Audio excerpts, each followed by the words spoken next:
and welcome to this episode of Arts Ably in Conversation. My name is Diane Collin.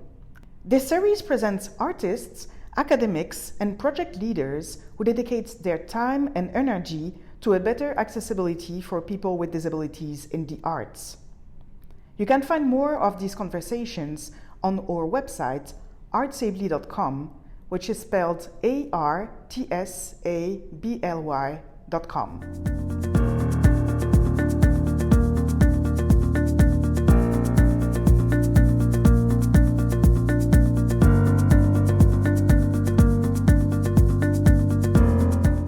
Today, Arts Ably is in conversation with Laurence Shapiro, the first above-knee amputee dancer to lead dance performances in Canada.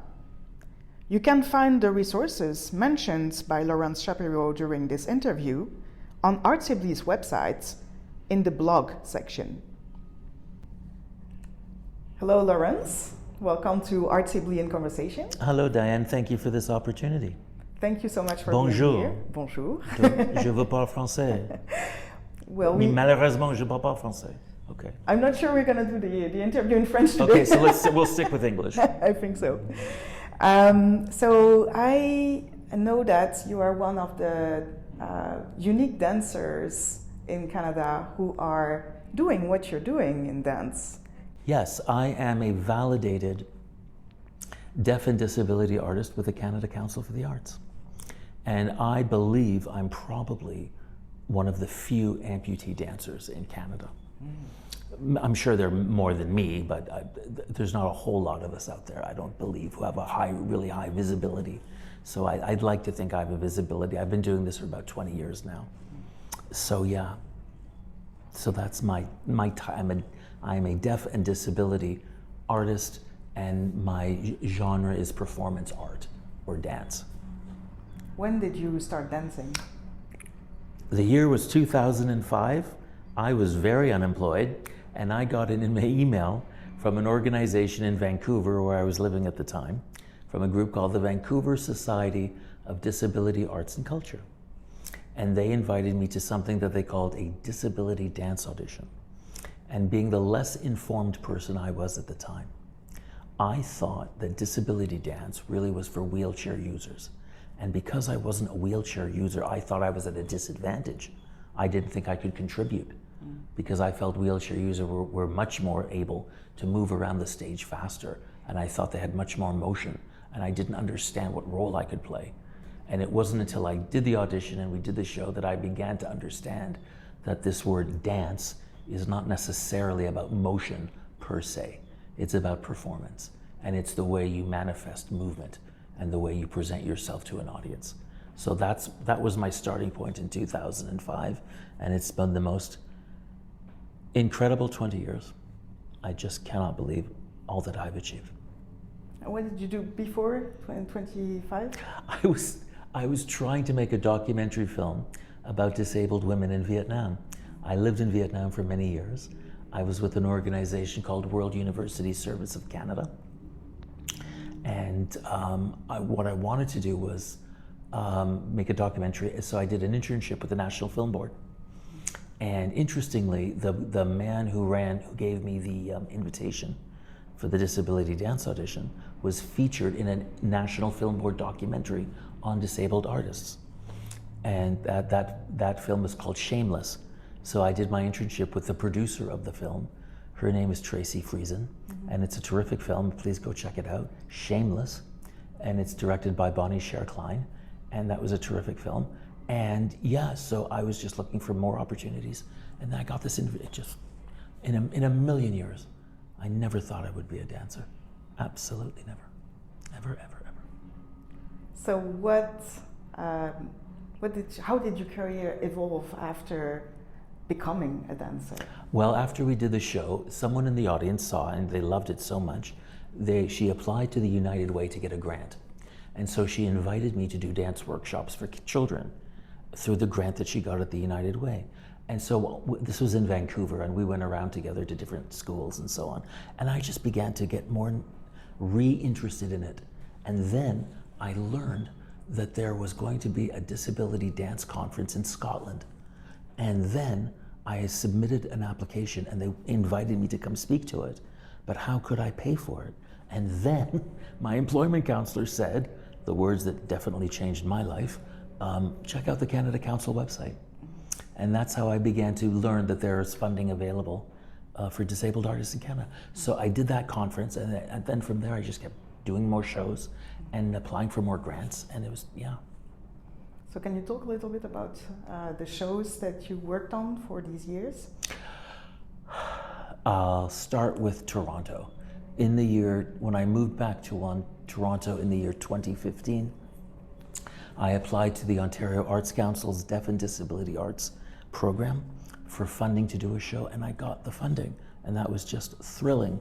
So I worked with a choreographer here in Toronto named Maxine Hepner, and she brought two able-bodied dancers, and we did a show at the Daniel Spectrum in Toronto at the Aki Studio Theatre. And I choose to believe, if I'm wrong, people can correct me, but I choose to believe I'm the first above-knee amputee dancer ever to lead a show in Canada. So that was Daniel Spectrum. That was Daniel Spectrum in 2016. But the big show that I'm so proud of was the show I did in New York City in 2021 at the Gibney Dance Theatre. And not only did I perform in it, I produced it. I performed and produced it. So I believe I'm one of the few disabled artists to do that, Canadian disabled artists to do that in the United States. So that was Toronto and New York. I think you lived There's in more, Vancouver there's too. more. Tell me more. Tell me, I'll verbalize my resume. 2018, what a great year. Did a show in London, England with a group called Amiki Dance Theatre. And we did a public installation piece in West London. And then they invited me back to do a repeat performance at the Town Hall in West London, you know, with the local municipal government. And so I got a grant from the Canada Council to do that. So that was 2018, and that was absolutely great. And then, in 2016, 3 days after I did my show, I was on my way to Vienna, where I did 4 weeks of dance training in this thing called Danceability, which helps people train disabled people to dance. And so we did a really involved piece at the Vienna International Dance Festival in 2016. So that was a great highlight too. 2016. That was 2016. And that was one of your first shows, or? I did the Toronto show Toronto and the show. Vienna show within 4 weeks. Oh, okay. Isn't that incredible? Wow. And shall I keep going? Yes. 2022, I became the first Canadian disability artist ever to perform in Berlin. I came to Germany through the Canada Council's Canada in Germany program, and they gave me funding to join with the disability dance group in Berlin. Okay. So we did a show there. Can I keep going? Yes. Last year was one of the great years of my life. I became the first Canadian disability artist ever to perform in New Zealand. First one ever to perform in New Zealand. So I did a residency with a disability dance group called Touch Compass in Auckland. And it was very meaningful to me because it was the first dance show I've ever done, which was directed by a disabled choreographer. I'd never had that experience before. And not only was the gentleman a disabled choreographer, he was a member of the indigenous community of New Zealand, known as the Maori people. So that was, I think, sort of doubly effective. Wow. Yeah, it was really incredible. And then after the show, I traveled through New Zealand and I met with artistic directors of different disability dance companies in New Zealand, and they were very pleased to meet me, and that was great. That's an incredible journey. But what was I doing before New Zealand? Yeah. Shall I tell you? Yes, I would love to know. I'm so proud. It really was an incredible year. I am so proud to say, and I say this with great gratitude, enormous gratitude to the Ontario Arts Council. They bestowed upon me the Chalmers Arts Fellowship, which is highly competitive, and it took me several attempts to get it. So with that funding, I was able to go to London, England, and I did research on the physically disabled dancer. And I'd like to emphasize that. Not the learning disabled dancer, not the deaf dancer, not the visually impaired dancer, but specifically the physically disabled dancer, because that was my interest, because I felt that they're underrepresented. And now I'm trying to put a book together, but I can't talk about that, so. Okay. We can't talk about that. Okay. I have to bring you back and interview in Come, in yeah, a few we're months. back in time now. Okay, very good. So I'm intrigued by this New Zealand project. Can you give us a little bit? I know you cannot talk about the final step of what you're trying to do. Is that correct, or? No, New Zealand is over. New Zealand is over. New Zealand is completed. Okay. The book I'm working on is based on the research in London. Oh, okay. Based on the research in London. But I was with this group called Touch Compass for 2 months. I rehearsed a show with them. I did a presentation on the role of the amputee in integrated dance, and I also worked in their office because it's my goal to run my own disability arts company. That's what I'd like to do. Okay. And so how far are you on these steps? Can I say a prayer? Yes. Can I say it publicly? I hope people at the Canada Council aren't watching. No, I've applied for a big grant with the Canada Council. Oh, okay. And we're going to try to remount the show that we did in New York here in Toronto this fall. So if we get that out, if we can get that off the ground, that will be the inaugural production of the company. Okay. Yeah. Very nice. Yeah. So this will be a different show. It'll be expanded to a cast of 5. Yeah. And it will be, I'd like to mention, I've never worked in disability dance. I work in integrated dance between disabled and able-bodied people. So this will be a sort of a marriage, if you will, of disabled dancers and people from the BIPOC community. So we think that's going to be really interesting. Can I ask you about the creation process behind one of these shows, the story you build and you imagine, and also the different characters you imagine when you're creating that kind of show? Well, as any dancer will tell you, you very much are in service to the choreographer. And I work with the best choreographer in the world. Her name is Heidi Latsky, and she's in New York. She's originally from Montreal. And there's no one with more experience working with amputee dancers than Heidi. So she put a great show together for us based on my lived experience.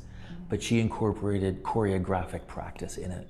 So she incorporated, I'm sure you can put this on your website and you can see it. She had us moving arms, she had me moving around the stage, and then she had me do a very dramatic solo where I'm on crutches and I sort of turn my body as the music swells and so on.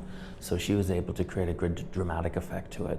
So when you work with a choreographer who has worked with disabled people, they cut you no slack, that's for sure, because they know exactly what you're capable of.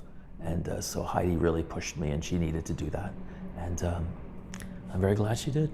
How long does it take to build a show from scratch, to like from the original idea, talking with the choreographer and saying, okay, let's do that, to the production show? It depends what the choreographer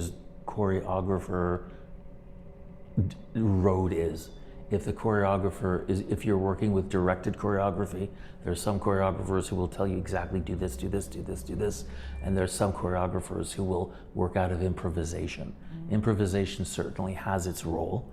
I find if you're working on a budget and you have to get a show on by a certain date, there's not a whole lot of time to invest in improvisation. So I really do appreciate when choreographers have a vision, and we all serve that vision. Of course, improvisation still plays a role in that. But I certainly appreciate a choreographic outline to a show. How long does it take? It should take about 4 to 6 weeks. Okay. 4 to 6 weeks. How long was the show? But you know what? Even though, oh, this is interesting. So in the year 2020, we did like a sort of work in progress piece about the show, and then the pandemic hit. And then when we came back to New York to stage it again, I had to engage in rehearsals on my own with a separate choreographer, and she would do live video with Heidi watching in New York.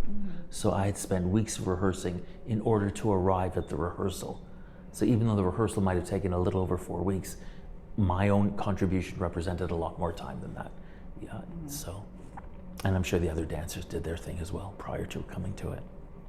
Yeah, I'm more thinking when you put together that kind of show in an application, a grant application, you have to give a sense of a timeline too, right? Oh, absolutely. You have to say when it's going to start, when it's going to end, how many performances, what's the rehearsal schedule going to be like, what are the milestones of the rehearsal schedule. They really want so much information because it's a very competitive process to get cultural funding in this nation. But I'm very grateful to be in Canada, because having experienced New Zealand, which is a tiny little place, and they have their budget is just a fraction of what we were working with here, obviously, because it's a smaller population.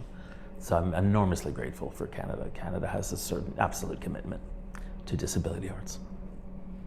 I would like to focus on a show of your choice in all the shows you've done, and give us details on your whole thinking process and how it evolved from the moment you were rehearsing to the moment you were on stage performing it. How would it evolve from the moment? Well, the show in New York came in different segments. There was an ensemble segment where I worked with the other two ladies and we worked around the room.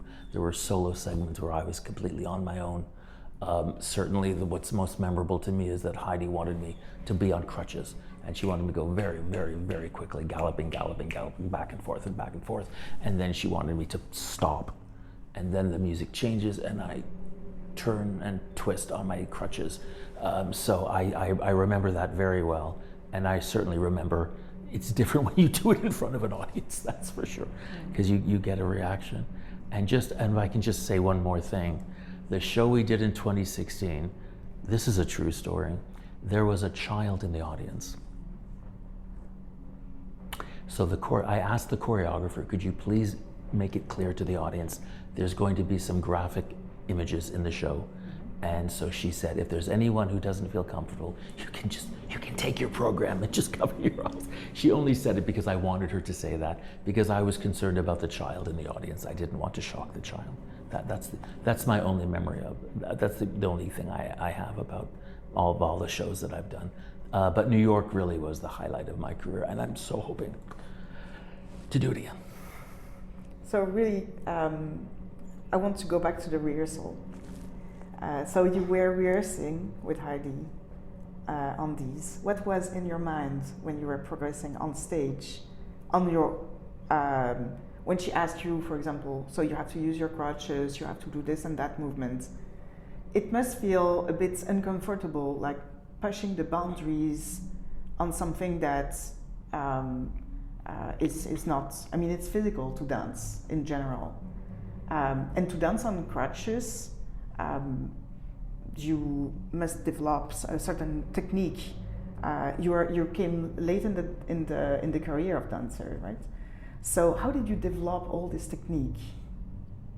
Well, technique is an interesting word in the context of this genre of dance, because we're talking about contemporary dance. Mm-hmm. And when people think dance, some people think ballet, mm-hmm. or some people think tap dance, and they have an image in their mind of a specific technique that is used for each type of style of dance.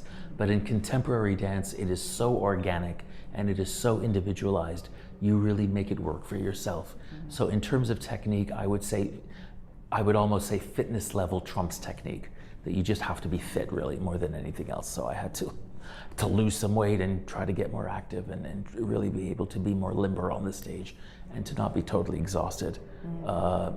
So in terms of technique, I would say it's about mental focus and fitness level. And in terms of performance, I really do believe disabled dancers do expose a vulnerability about themselves that other dancers do not, because their bodies are just different, and they have a different image that they're projecting. So there's an emotional, there's a mental, and there's a physical. I don't want to say toll, but there's a certain price that is paid in order to get the best performance. I see. I have a question about the fact to research dancers with disabilities, but also live in a performance space with accessibility in general. What is it for you to work and live and research accessible dance? Well, I'd like to say that it's been a most interesting experience researching different disabled dancers, because disability dance brings with it communities within communities. Mm-hmm. I may have a physical disability, but I don't have cerebral palsy. Mm-hmm. So it was interesting to me to talk to dancers who have cerebral palsy. One dancer who has cerebral palsy has a joystick with the wheelchair, and the other dancer uses it manually. and another amputee dancer, her amputation was very, very high, and another amputee dancer was less. So the research really helped me to understand the diversity, not just of disability per se, but the diversity within physical disability, which is, I don't think the public as a whole really understands that. So I really hope that my research might get published and people will be more aware of that. And the other question was about accessibility? Yes, yeah. About accessible rehearsal space? Accessibility for you. So it could be accessible rehearsal space, so it could be contact with other performers, so it could be accessibility needs for yourself. It's really accessibility in the arts at large. Well, I really couldn't think much of myself if I did a show in a venue that wasn't accessible. So Daniel's Spectrum was completely accessible, and the show in New York was the Gibney Center in Lower Manhattan, which is accessible. Now, if you talk about accessibility, it's both motivating and frustrating. It's motivating because it's fundamentally positive, but it's frustrating because there are very few people with disabilities who are in positions of artistic leadership. Very few. So I don't see a lot of physically disabled people in places of artistic leadership in Canada.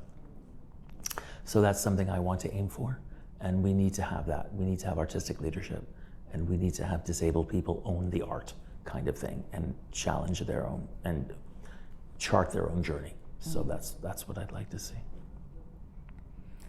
And so you need that kind of accessibility to be able to perform, right? Yeah. So you also worked outside Ontario. You worked in the United States, you worked in Europe, you worked in New Zealand. I can tell you, in Vietnam there is a disability dance group, and they only perform, I believe, in ballrooms of major hotels. Okay. Because those are the only accessible places they can find. Okay. So in a country like Vietnam, they do have issues of accessibility. In terms of Toronto, if I do my show again, it'll be at the Daniel Spectrum, because it's an accessible space, so that's where I want to have it. Yeah. Plus, you know the space already. I know the space all right as well.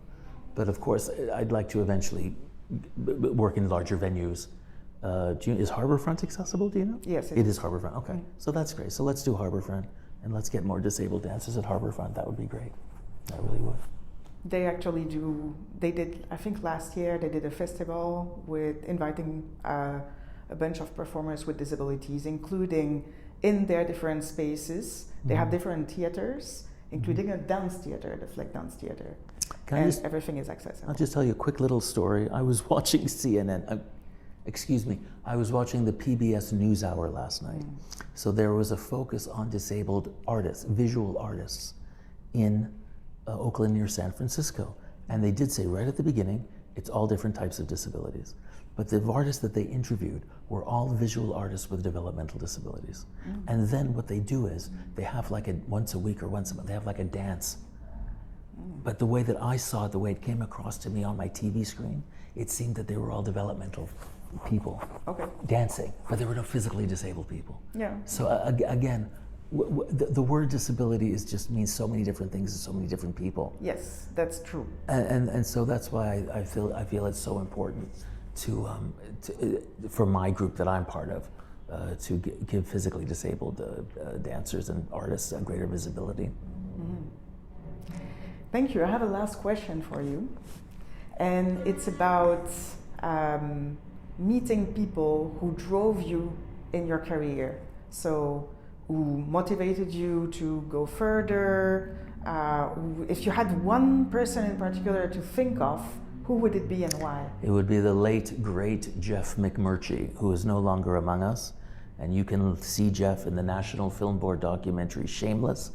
And Jeff, many years ago, started something called the Vancouver Society of Disability Arts and Culture. And in the year 2005, he went to his computer and he sent me an email and he invited me to a dance audition. And he didn't know it at the time, but he changed my life. So I'd like to thank you, Jeff, very much, wherever you are now. Really, really incredible guy. And please watch Shameless, everyone. It's on NFB. He passed away maybe a little over 10 years ago. But of course, I'd also like to say a big thank you to Heidi in New York and to Maxine in Toronto and to all the dancers that I've worked with. And again, I'd like to say majority of dancers I've worked with have been able-bodied which is significant because that's the physical dialogue I work with. So I hope that the able-bodied dancers have found it interesting to work with me. I've certainly found it interesting to work with them. Thank you so much, Laurence. And we will publish some resources related to this interview. Probably the video you were mentioning about the choreography with Heidi, the choreography where the one that you want to recreate in Yes, Toronto. and what's it called? What's the show called? So? It's called Neither Starved Nor Cold. And where do we get the name from? It comes from a Leonard Cohen song called Avalanche. And the line from the song is, "The cripple you clothe and feed is neither starved nor cold." So I don't think Mr. Cohen himself realized he was making a disability empowerment statement, but that's what we take from it. Thank you Neither so much. starved. Merci beaucoup, madame. Neither, so say it again? Oh, the title of the spiel? Yes. It's called Neither Starved Nor Cold. That's the name of the piece. And it's taken from a Leonard Cohen song called Avalanche. And I just love it. The cripple you clothe and feed is neither starved nor cold. And because we don't need inspiration. Because we're neither starved nor cold. That's beautiful. Thank you, Leonard, too. He was a great, great influence, too. Thank you so much for coming today. Merci beaucoup, madame. And all the best with the book project. Thank you. Let's make a promise this won't be our last time. Oh, no, it won't. Do you promise? Yes, I promise. Can you come see my show? Oh, yes, I will. You'll come see my show? Completely accessible. Yeah. That's why we choose the Daniel Spectrum. Okay. Thank you. Thank you so much. Thanks, everyone. Thank you very much. Bye.